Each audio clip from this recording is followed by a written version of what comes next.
wabarakatuh. Bismillah, alhamdulillah, la haula wala quwata illa billah. Perkenalkan, saya Yuswia Owatul Musqo. Saya seorang dosen dari program studi farmasi Sekolah Tinggi Ilmu Kesehatan Haskempek Cirebon. Saya adalah seorang dosen yang akan mengikuti sertifikasi dosen. Dalam hal ini, saya akan mengumpulkan pernyataan diri dosen dalam unjuk kinerja Tridharma Perguruan Tinggi, khususnya di bidang pengajaran. Pada hal ini, saya akan mengajar dengan mata kuliah biologi molekuler.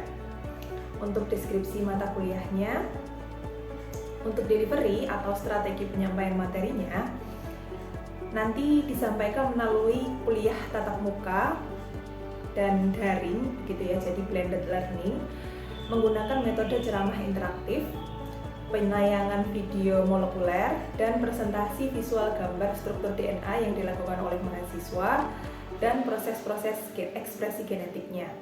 Kemudian dosen saya juga memberikan bahan bacaan primer berupa jurnal dan e-modul untuk memperkaya literasi ilmiah mahasiswa. Kemudian untuk interaction atau strategi interaksi pembelajarannya, yaitu dibangun melalui diskusi kelompok terstruktur, serta forum tanya jawab dan penugasan berbasis proyek, seperti pembuatan poster atau model visual struktur DNA. Nah, interaksi antara dosen dan mahasiswa dalam proses pembelajaran juga saya bangun melalui pendekatan komunikatif dan partisipatif, baik secara sinkron ataupun asinkron. Untuk hal ini, ya, secara sinkron itu maksudnya tatap muka dan daring secara langsung, atau asinkron itu dengan grup diskusi dan forum online gitu.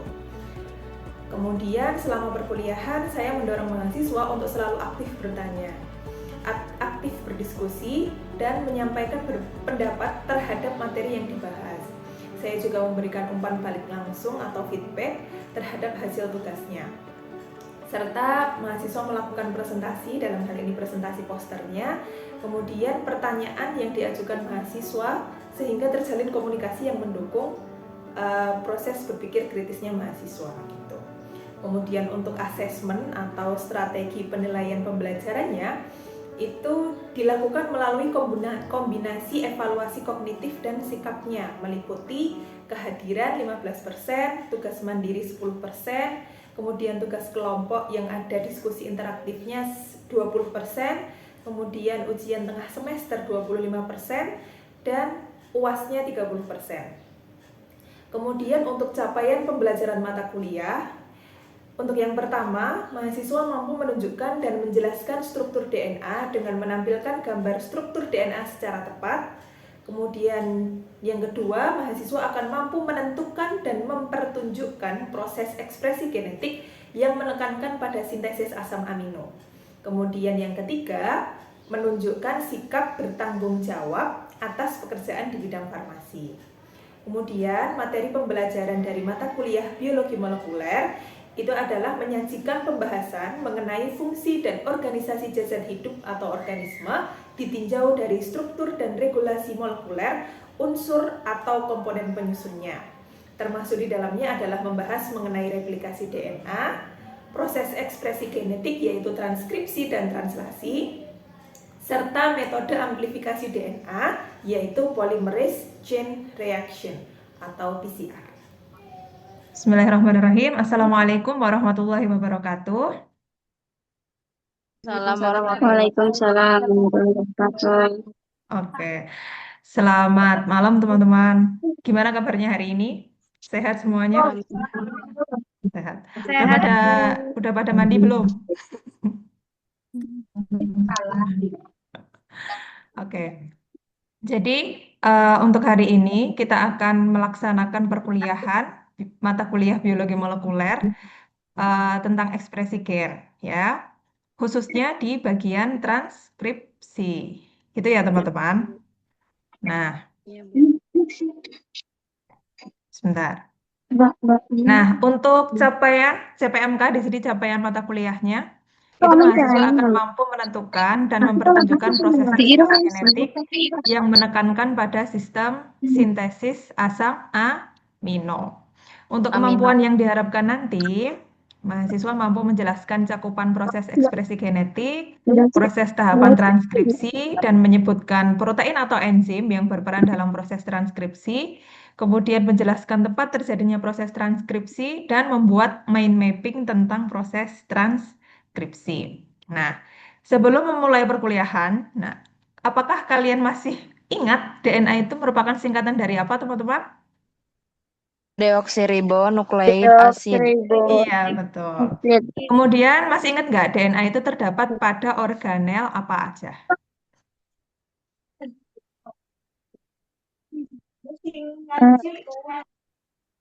Di mana kira-kira? DNA itu terdapat di organel apa? Organel Apa aja, yuk. Nukle, nukleus. nukleus ya atau inti sel ya. Jadi kalau manusia atau hewan ya itu ada di nukleus sama di mitokondria. Tapi kalau Mitokondria. ya kalau untuk tumbuhan itu ada di DNA. DNA itu ada di nukleus, mitokondria dan kloroplas gitu ya. Kalian masih ingat nggak? Huruf N pada singkatan DNA itu bermaksud apa? Tadi yang disebutin. Nukleud. Iya, nukleik. Iya, Nukleus. nukleik ya. Nukleik karena pertama kali ditemukan itu di nukleus Nukleus. gitu. Kemudian, apakah kalian pernah mengenal tentang gen dan genom, teman-teman? Masih ingat? Apa itu yang apa itu disebut apa yang disebut dengan gen dan genom? Oke, ini ya. Jadi gen ya. Gen itu adalah unit molekul DNA atau RNA dengan panjang tertentu yang membawa informasi mengenai urutan asam amino yang lengkap untuk membentuk suatu protein atau yang menentukan struktur lengkap suatu molekul rRNA atau tRNA. Nah, kalau gen itu susunan DNA RNA yang panjang gitu ya. Tapi kalau genom ya, itu terdiri dari banyak sekali gen ya. Jadi suatu kesatuan gen yang secara alami dimiliki oleh suatu sel atau virus atau satu kesatuan kromosom jasad eukariot dalam fase haploid gitu. Termasuk gen yang ada pada bahan genetik ekstra, baik yang ada pada mitokondria maupun kloroplas gitu ya. Jadi genom itu eh, semua semua gen ya, semua gen yang ada di dalam tubuh sebuah organisme gitu. Tapi kalau gen itu hanya urutan DNA atau RNA yang akan diekspresikan begitu. Jadi sebuah protein tentunya. Nah, sebagai pendahuluan teman-teman, suatu organisme mengandung berbagai tipe sel somatik yang masing-masing berbeda bentuk maupun fungsinya. Tapi semua sel ini memiliki genom yang sama. Jadi Sama. seperti yang sudah pernah saya jelaskan bahwa mata, jantung, tangan gitu ya, itu tuh memiliki komponen gen yang sama. Cuman diekspresikannya berbeda. Tidak mungkin nanti gen di mata mengekspresikan gen jantung ya. Tapi walaupun seperti itu, setiap setiap sel itu memiliki genom yang sama, kromosom yang sama gitu. Nah, gen-gen di dalam genom ini tidak akan memiliki pengaruh apa-apa kecuali setelah diekspresikan gitu. Nah, tipe sel yang berbeda mengekspresikan gen-gen yang berbeda pula. Dengan demikian memperlihatkan bentuk dan fungsi yang bervariasi gitu ya. Gene expression atau ekspresi gen itu berarti pembentukan protein atau RNA fungsional oleh gen pengkodenya. Gitu ya, teman-teman. Jadi yang namanya ekspresi gen itu sangat penting sekali karena untuk mengekspresikan sebuah Protein. iya, protein. Nah, di sini ada dua step dari ekspresi gen, teman-teman. Ada transkripsi dan translasi, gitu. Iya. Transkripsi itu adalah dari apa menjadi apa? Masih ingat? menjadi Gimana? Dari apa menjadi apa? Transkripsi. Di sini ada tulisannya. Apa kira-kira? Halo? Dari menjadi DNA. dari DNA menjadi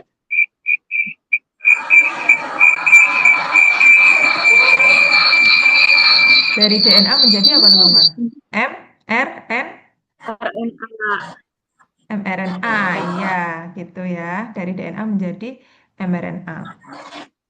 Kemudian untuk translasi itu dari apa menjadi apa? Protein menjadi Dan translasi dari apa menjadi apa teman-teman? Halo, Mbak Julia? Translasi dari apa menjadi apa? dari protein Iya, dari sampai mRNA menjadi protein. Iya, protein. gitu ya. Jadi cakupan proses ekspresi genetik itu hanya transkripsi dan translasi saja. Tidak ada proses replikasi, gitu ya. Jadi proses ekspresi gen itu hanya transkripsi dan translasi. Nah, sekarang elemen-elemen regulator gen.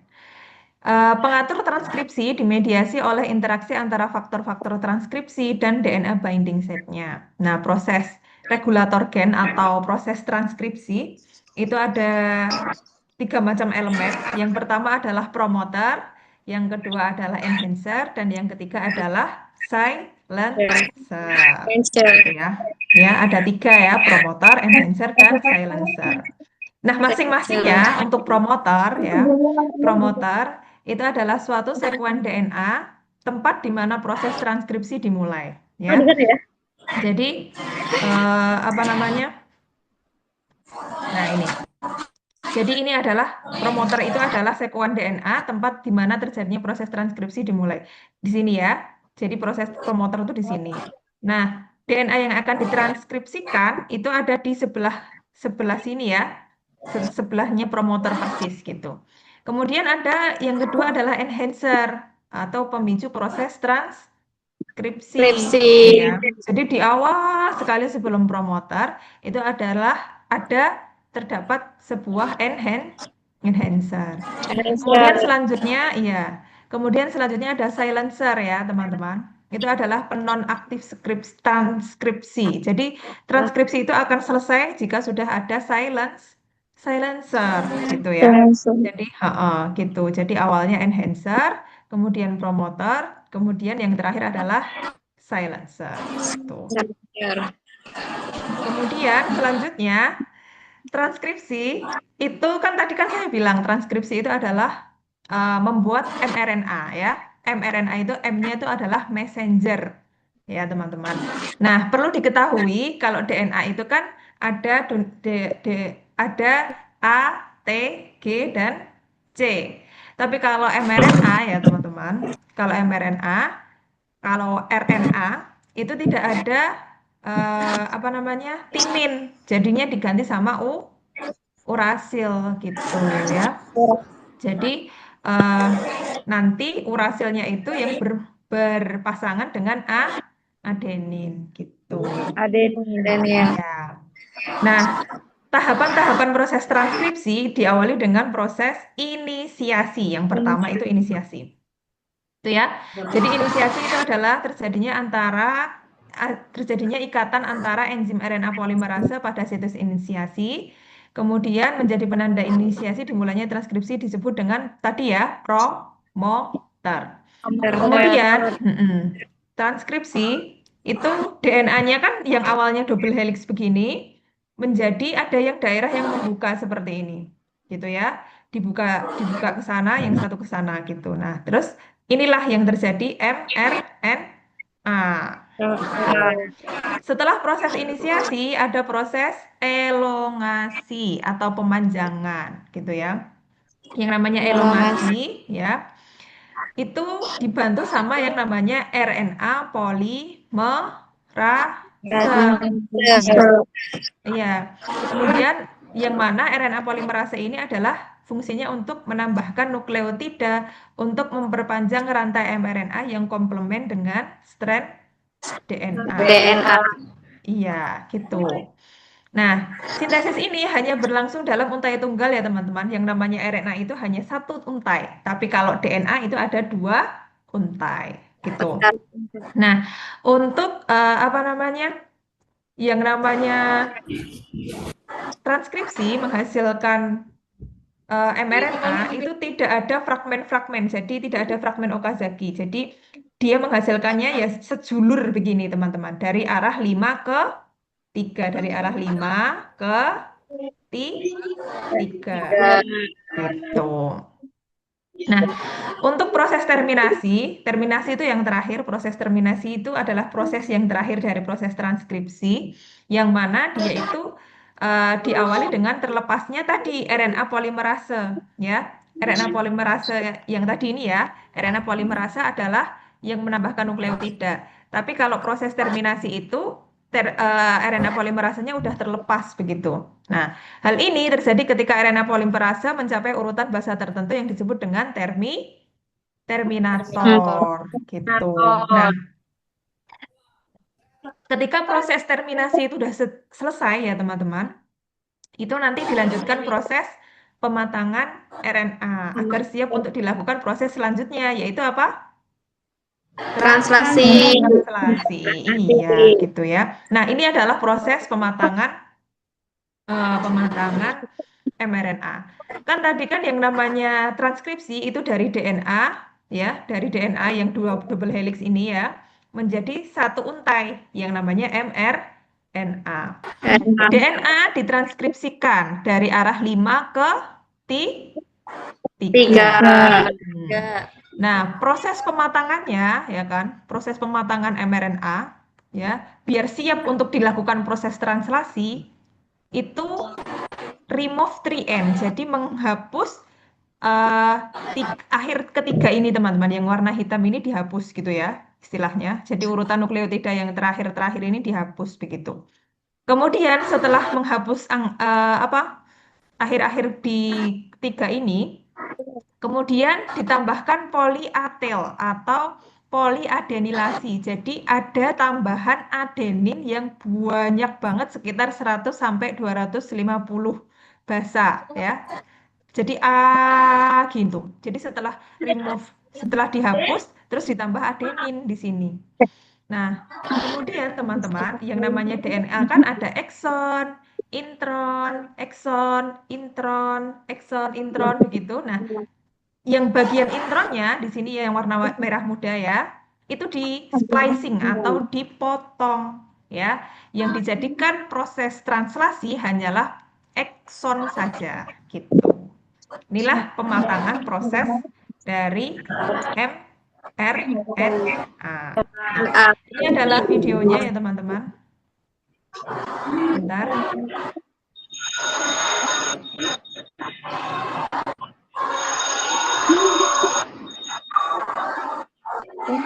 Bentar ya.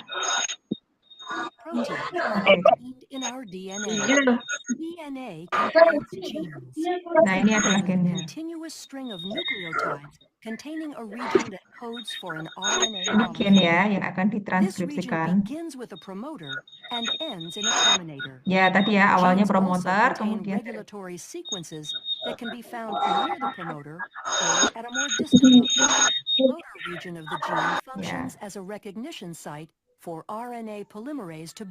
Nah, ini adalah RNA polimerase ya teman-teman yang membantu proses transkripsi. Binding causes the DNA double helix to unwind and Nah, open. dibuka. Then during gitu. elongation, the RNA polymerase slides along the template DNA Nah, dari arah 5 as the kemudian complementary ke bases 3 pair gitu up. ya. The RNA polymerase links nucleotides to the 3' end of the growing RNA molecule. Once the RNA polymerase reaches the terminator portion of the chain, Nah, the nanti messenger kalau misal RNA udah ketemu transcript sama is terminator complete, region, and the RNA itu nanti proses polymerase, the transkripsinya DNA akan strand, selesai. and the messenger RNA transcript dissociate from each other. The Nah, strand of messenger RNA that is made during transcription nah includes ini proses regions called pematangan ya, exons that code for pematangan a mRNA protein, tadi. and non-coding sections called introns. In order for the messenger RNA to be used in translation, the non-coding introns need to be removed, Nah, and intronnya modifications such as a dipotong. 5' cap and a 3' poly A tail are added. This process is called intron splicing and is Ya, performed by a complex made up of proteins and RNA jadi called intronnya a spliceosome. dipotong ya tadi. This complex removes the intron segments and joins the adjacent exons to produce a mature messenger RNA strand that can leave the nucleus through a nuclear pore and enter the cytoplasm to begin translation. How is the information in the mature messenger RNA strand translated into a protein? The nitrogenous bases are grouped into 3 letter codes called codons. Iya, GCA ya, berarti kodon nanti The genetic menghasilkannya. code includes 64 codons. Proteins are Oke. contained. Nah, sekarang kita coba menjawab pertanyaan-pertanyaan yang ada di bawah ini. Kira-kira pernyataan yang saya buat ini kira-kira betul apa enggak gitu ya, benar atau salah. Coba kalian menjawab ya teman-teman. Yang nomor 1, cakupan proses ekspresi genetik adalah replikasi, transkripsi, translasi. Benar atau salah? Apakah benar menggunakan replikasi? Apakah hanya transkripsi dan translasi saja? Jadi ini benar atau salah kira-kira?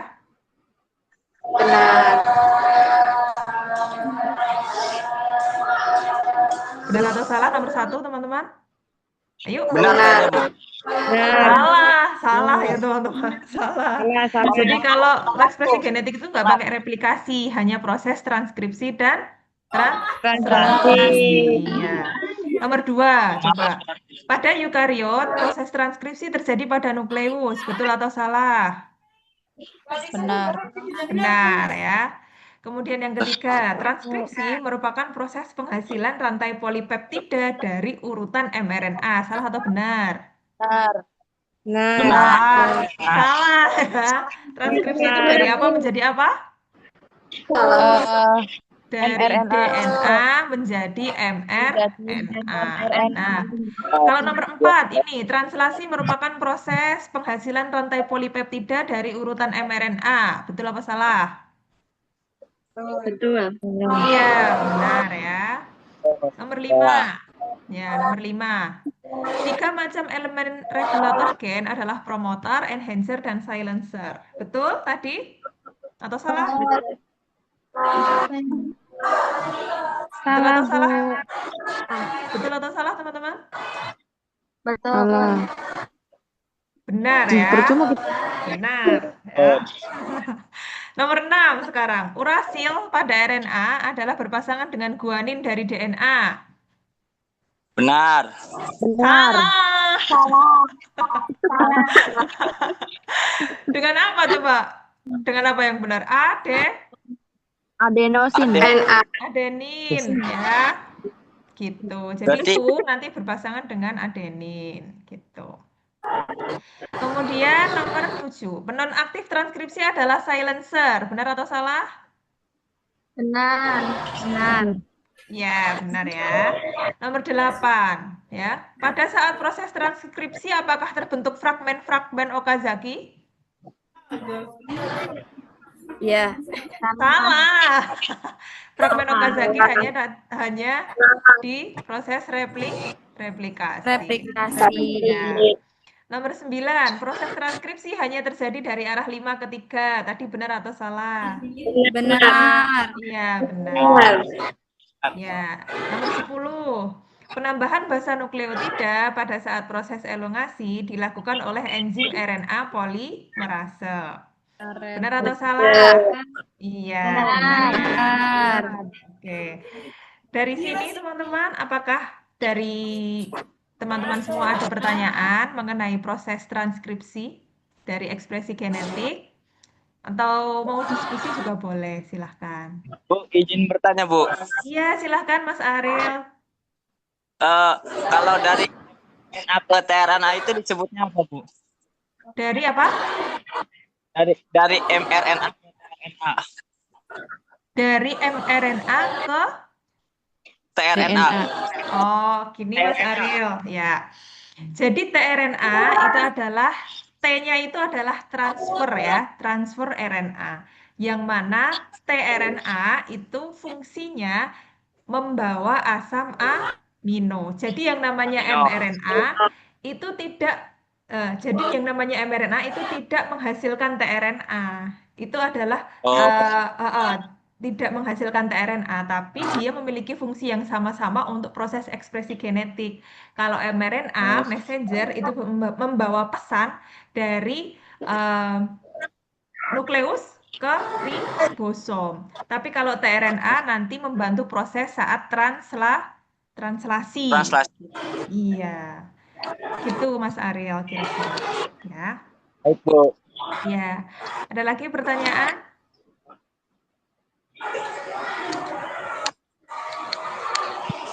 Oke, sepertinya udah pada jelas ya teman-teman. Nanti kita akan melanjutkan perkuliahan ini di pertemuan yang selanjutnya. Saya ucapkan terima Baik, kasih Bu. banyak kepada teman-teman semua. Saya ucapkan sekian perkuliahan kita hari ini. Semoga bermanfaat untuk kalian. Semoga kalian sehat bahagia selalu. Ya teman-teman, wallahu muwaffiq ila aqwamit thoriq. Wassalamualaikum warahmatullahi wabarakatuh. Waalaikumsalam. Warahmatullahi wabarakatuh. Iya. Kasih banyak ya Ibu. Iya, Sehat terima selalu. kasih juga ya teman-teman. Dadah. Silahkan live Dadah, kalau Bu. mau. Ya, Dadah Bu. iya. Terima kasih Bu. Iya.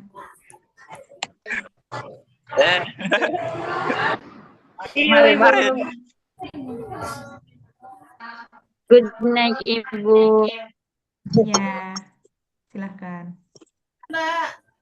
Bulan, Bu.